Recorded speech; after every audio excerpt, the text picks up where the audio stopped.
Welcome everyone. I hope you are still not sleepy. We have some very interesting things to talk about today. I have to ask some questions for you. I need to know a little bit better about your background. So, how many of you work with something different than JavaScript?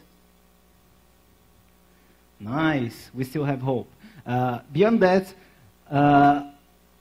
who did like the computer science? Nice. Of those who actually went to college, who hated the compiler class? Oh, people love compilers. The Dragon book. So yeah, we are going to discuss a topic that people usually don't love, or at least have lots of trouble with compilers, basically. Have you ever heard about BrazilJS? That amazing technology that will help you to have faster JavaScript applications on the browser. So yeah, I really think that the idea is really neat, but let's take it to a new level and put this proposition today. What if? What if I could have my own subset of JavaScript for doing something weird and crazy? Because, you know, programmers are crazy, usually. That's the reason that we stay looking to screens the entire day and drinking coffee, for those who drink coffee. But yeah, the thing that we want to do today is to understand a little bit better on how the JS language can be interpreted and how the computer actually sees that bunch of source codes. So let's start with a computer that slept. I need Philippe here.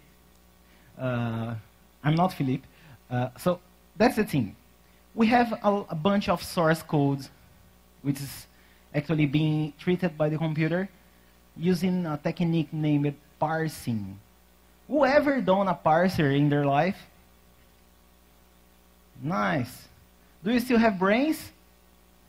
Yeah. So the problem is that parsing and working with compilers is really hard and something that takes a lot of effort.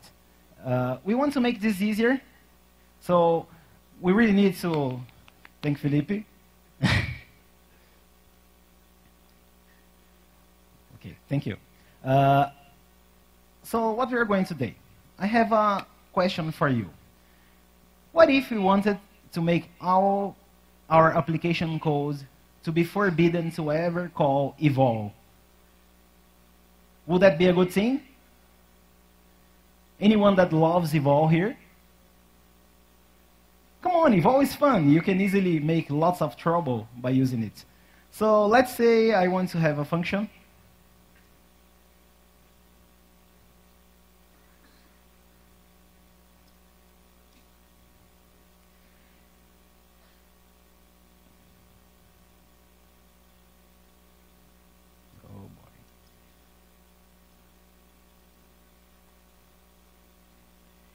How do you feel about this code? This is going to break, obviously, but no, it's not going to break. Actually, it's going to use the expression, which ends up being a string. Okay, I could have done something really nasty here and called like an alert or annoying my user, but that's not the point. The point is that I can do whatever I want inside JavaScript, right? That's a good thing. But let's make it a little bit better. What if this code actually broke when we try to verify it? And that's the main thing that we want with BrazilJS. The idea is to have some things that we can use and things that we can't use, and let a verifier pass through the source code, take a look into the inside of this code and actually do something different. So for this to happen, we need to understand a little bit better how JavaScript code is actually seen by the compiler. Wow. We have a JSON. For this setup, I have been using the Esprima project, which is basically a very smart parser for the JavaScript language. And this is kind of like the common idiom when we are discussing with parsing JavaScript. I have like, if I remember correctly, this kind of API style using a JSON representation, or something closer to this was invented by SpiderMonkey. It's kind of like the standard API for parsing JS. And we can use this to do some cool stuff. For example, let's say I want that my code ever starts with a function named my cool function. Why not? We could even do it a little bit, go a little further away. This is valid JavaScript code. What do you think? For those who think that this is valid JS code, please raise your hands. Yeah, it's valid JS code. Let's take a look.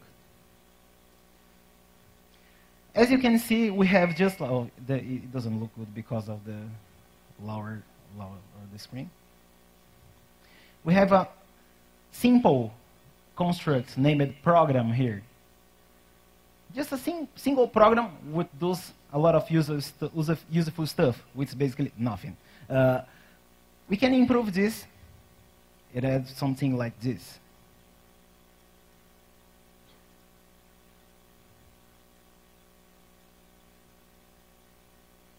Now we're talking. I'm just creating like a stupid function, nothing special. But at this time, I have a new construct inside this parser. If we go just a little bit upper, first we have the program, which inside its body has like a function declaration with an identifier named lowlevel. And here things get interesting because I can actually check for those values using a programmatic API and start running through my JavaScript codes and deciding where I want things to actually break. What can I do with this? Let's say I want to make this program. We actually defined a function lowlevel. And now I want to make sure that everything that is inside this function obeys my subset of JavaScript. So I'm going to just do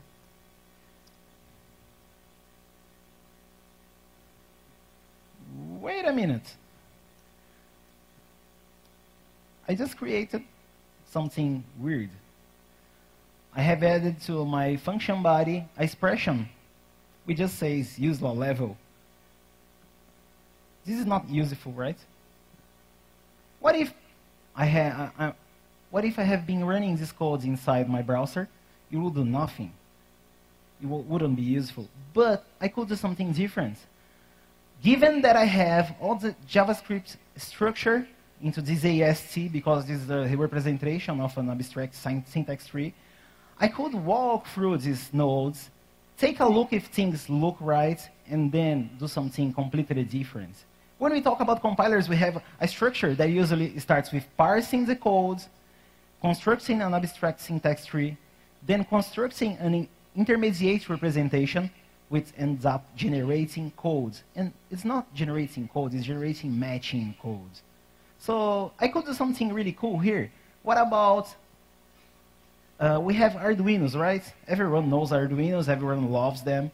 But they actually have a processor inside. It's a microprocessor, which is kind of like an 8-bit processor, that we can actually generate this code for these Arduinos. What if I could have some very simple JavaScript code with lots of constraints? For example, I don't want this to actually work. For example, inside my code, I want for to be forbidden. It's perfectly possible.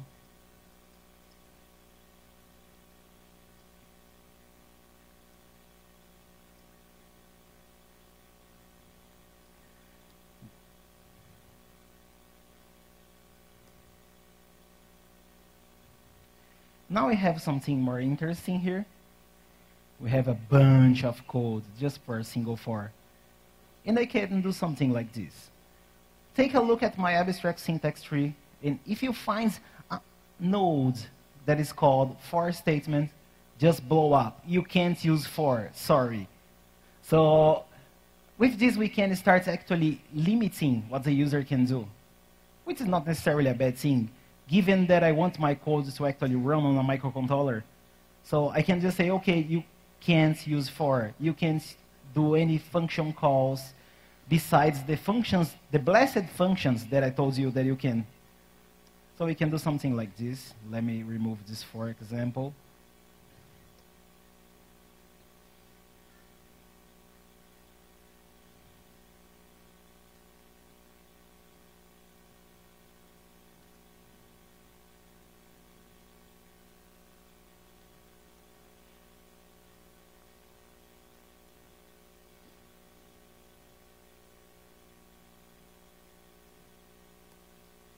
How about this code?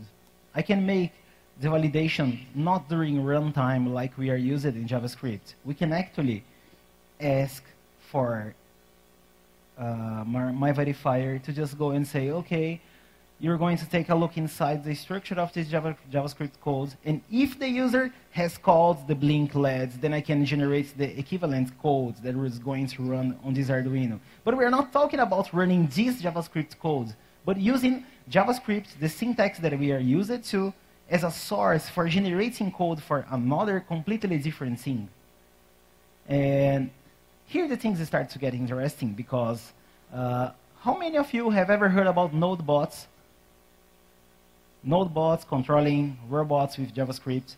This is really, really cool. We have a project named Johnny5, which makes it really easy. You can do like new servo, and then set the address of the servo and say, okay, servo, you move to the position 90 degrees, and the thing just magically moves. But you still need a computer connected to that Arduino.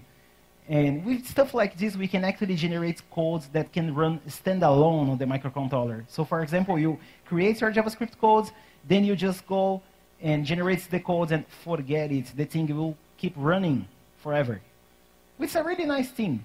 But at the same time, it ends up making new use. So the question that I have for you, okay, in theory, this could be really interesting if you are going to do something crazy, but should you do it in your like day-to-day applications? Probably not. So why am I talking about this? I'm talking about this because we lost something.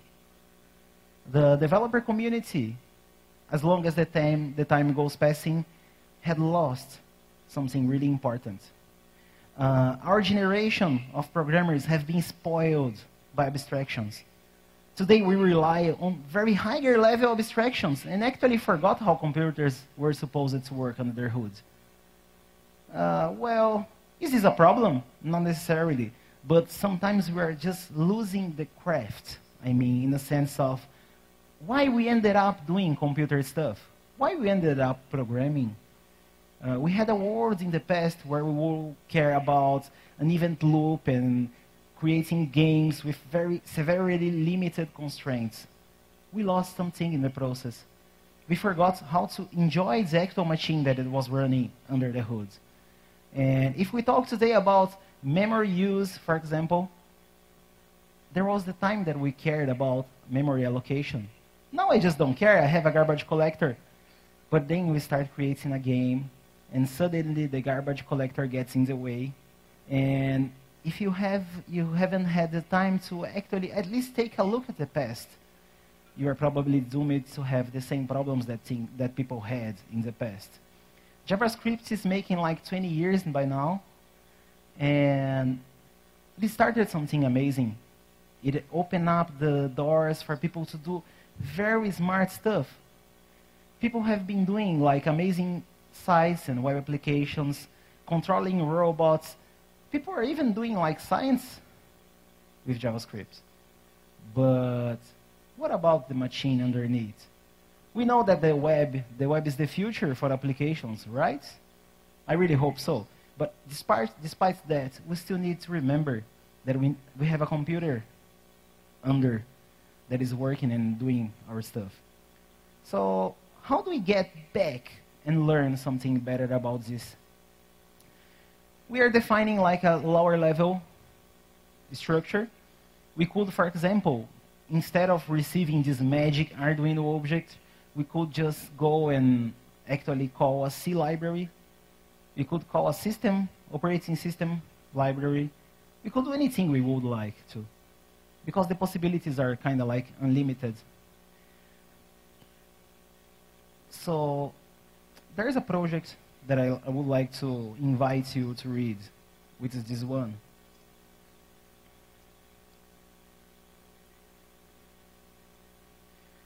If you take a look at this site, which I have mentioned, it has the potential to teach you and to remember how a computer actually works.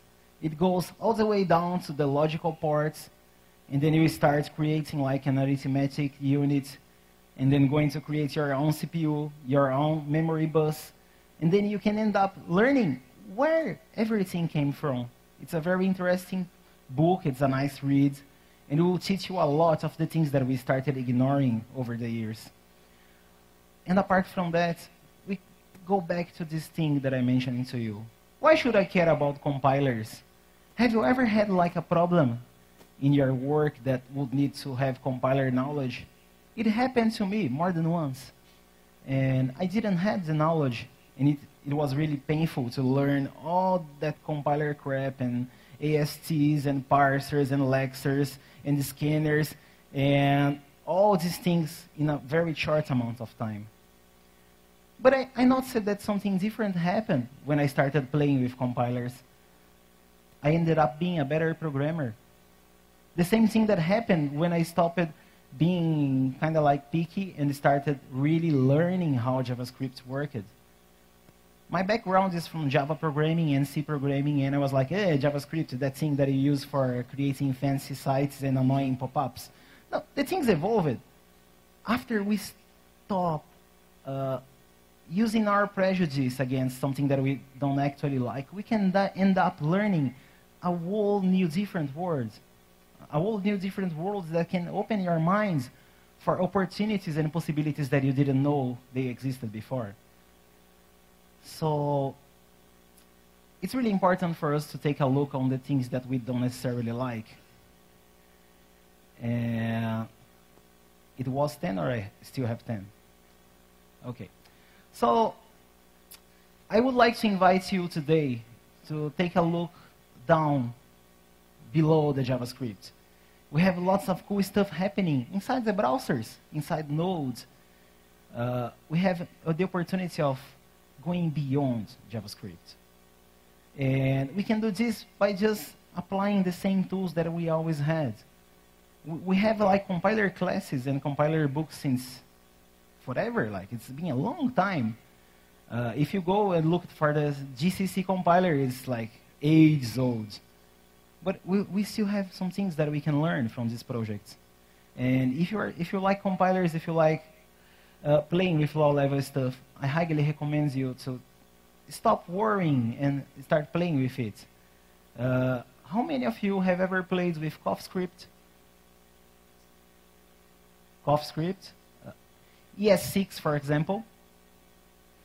Well, we don't have ES6 running in all browsers, but we always can transpile, like Chris Hellman mentioned it briefly. The thing is, how a transpiler works. Have you ever cared? That's the things that we need to take a look. If I have a transpiler, I actually have a compiler. I really need to parse my JavaScript code or my ECMAScript 6 code and actually produce something that is different. And it all boils down to the same compiler pipeline we have been dealing with. And it's really nice to understand where things are happening. For example, suppose that you get a really nasty bug. You are only depending on the amazing guys that are doing the transpiler for you. Yeah, sometimes you could. But you could do better. We have a very huge open source community that could benefit from your experience. Because you can make a difference. We have a huge community. We have lots of other open source projects that could benefit from your help. And, oh, but I don't know compilers. I know nothing about it. You can always start somewhere.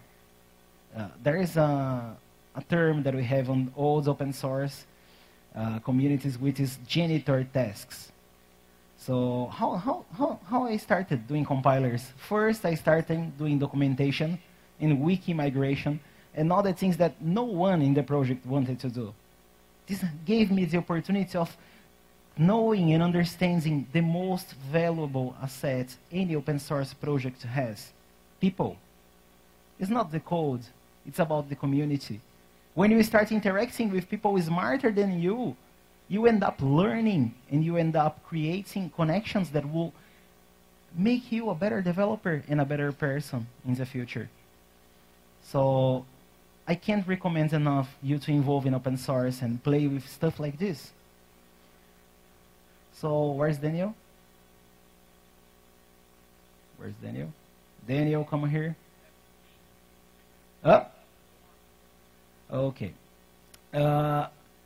I can't recommend open source enough. And I would like to ask Daniel to come here. Yeah.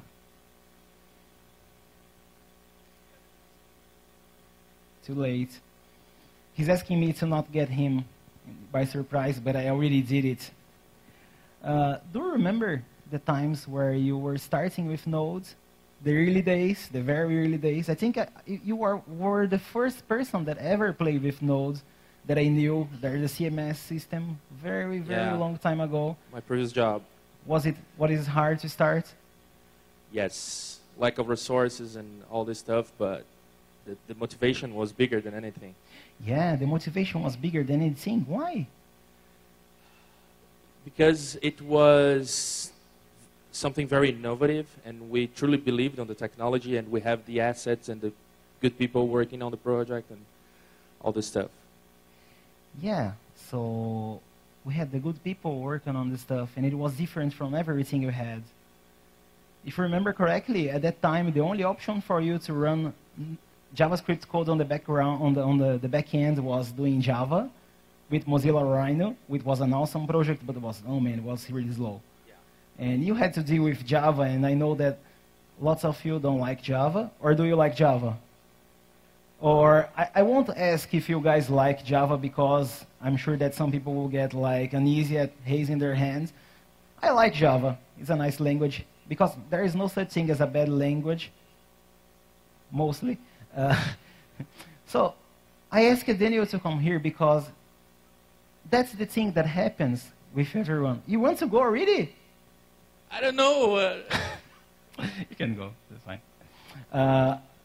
The thing that happens is that we are faced every single time with stuff that we don't know. Like, he didn't know that I would call him here. And I'm sure that he's going to punch me after this, but either way. The experience of delving into territory that we didn't know before is something that makes the programmers different from like the average person. Not because we're smarter, no, just because we usually love the challenge. So today I'm challenging you to go beyond what we're doing today. I'm challenging you to take a look how things work under the hood. There's amazing opportunities for us to learn stuff, new stuff on JavaScript today. And if you really want to work with open source, start contributing, talk to me. I will be more than happy than helping you starting this. I can say that my career has changed wildly since I started playing with this stuff. There is a guy named Julian Zucchi, which is doing, I'm not sure if I spelled his name correctly, but he's amazing either way. He actually knows a lot about robots and Johnny 5 and dealing with robots with JavaScript. I really encourage you to talk to him and learn a little bit better. He's going to talk cool stuff tomorrow. And basically, what's the next step for this? If I wanted to control a JavaScript robot with JavaScript and actually compile these codes, I would end up using the support that Johnny 5, one of the projects that he is kind of involved, which is one of the foundations for Node bots, would actually use. And I wouldn't reinvent the wheel. I wouldn't create my own framework for controlling robots. I would just go and use what we have and help that community to actually grow. And we don't have, that's the best option. We have a very vibrant and diverse community, and we have lots of good open source codes. If you find a bug on NPM, for example, why are you going to wait for Ceodo to fix it? You can contribute and you can fix it. And everyone is going to benefit from this. So the things that I wanted to bring to you today is, don't be afraid of the low level. Low-level stuff is good for you as a programmer and as a person. Communities are way more important than just the single code. Code is awesome. We all can learn from code, but at the same time, the value that you extract, knowing new people at the community and helping the entire ecosystem is way better for you, for your career, and for your expertise as a programmer. And after everything, please go beyond what you're doing today. You have lots of potential. And I'm really waiting to see your contributions for open source. That is that I have today. Thank you.